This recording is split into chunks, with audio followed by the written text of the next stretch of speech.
want to start off with a seemingly simple question. How has social media affected you?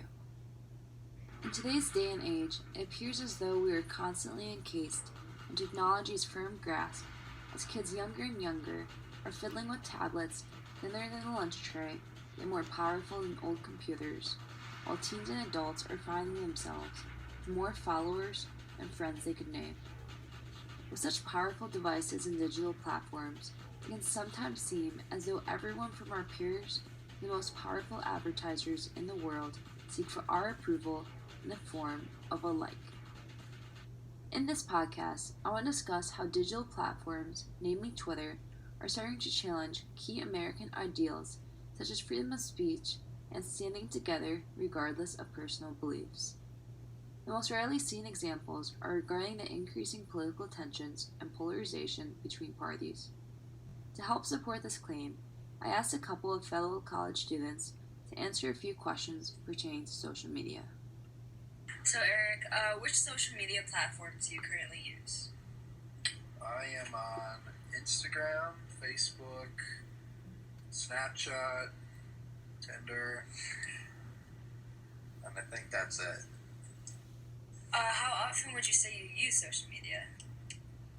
I would say about 2 hours a day. 2 hours? If Sounds that. good. Would you say you use social media as a news source ever? Yes, absolutely. My main source of news, actually. I don't watch any other news. Mm-hmm. Do you think social media politically leans one way or another? Yeah, it probably leans left for me, but I also came from a very liberal part of Chicago, so that could very well be the people I follow. But do you think social media has affected your political opinions? Yes. Like Eric, who's the person I interviewed, many others shared similar opinions and experiences that social media is a main news source for them and is politically biased. In fact, August 2017, 2/3 of Americans claimed to use social media for news coverage, which is significantly more than previous years, including 2016, which only had approximately 62% of Americans reporting doing so, according to research associate Eliza Shear of the Pew Research Center.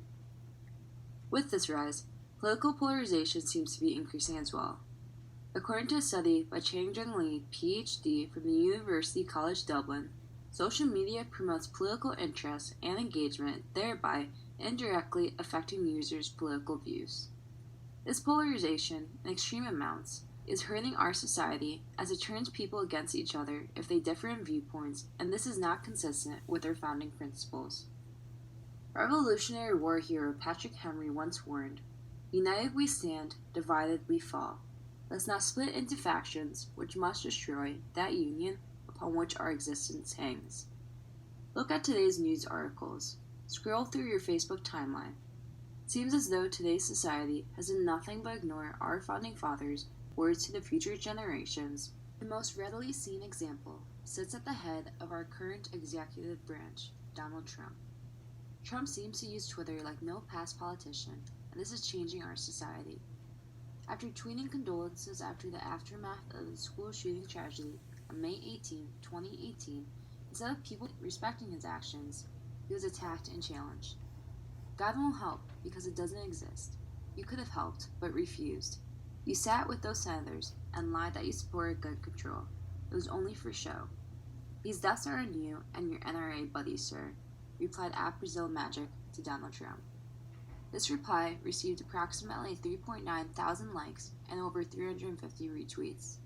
This tweet challenges the integrity of the President of the United States, attacks a fundamental principle of many religions, and yet is still supported by thousands of people. The reason to why there is such a distrust of anything Trump tweets, regardless of the content, is because he polarizes the country with other hate comments regarding religion, politics, and morals. A couple of good paragraphs. And talking about northern New Jersey draws the prober's eye. Written by a nice reporter. Now the poor guy, you gotta see this guy. Oh, I don't know what I said. Oh, I don't remember. He's going like, I don't remember. said, this is 14 years ago. They didn't do a retraction. In this segment, Trump is blatantly making fun of the speech of Serge Kovaleski, a Times investigative reporter with Arthur Gregg Posses. Just like in this example, Trump is known to attack other groups of people he disagrees with, which leads to a strong dislike for him from people both on the left and right of the political spectrum. By doing such things, he is disrupting the balance in our society and turning people against each other. Instead of being a country that stands on the principle of tolerating differing cultures, religions, and ideals, Trump is turning sides further against each other. The consequences of this can be drastic, as numerous studies have shown that high polarization decreases Congress's efficiency and policy-making capacity. Likewise, political polarization leads to increasing blindness to the flaws in both parties as people become more adamant that their party is always right and should not be challenged.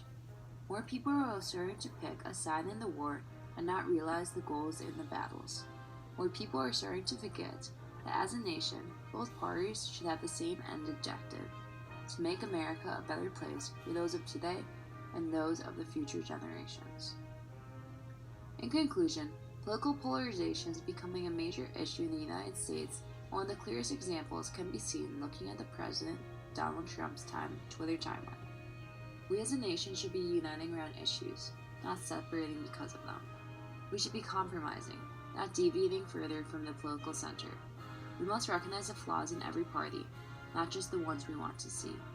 In order for the United States to progress along with the rise of technology and social media, we must adapt our perceptions in order to keep balance and stability in the U.S. Growing up, my dad used to tell me, whether you are right wing or left wing, everyone is connected to the same bird. Let's not forget that, nor the values this nation was founded upon.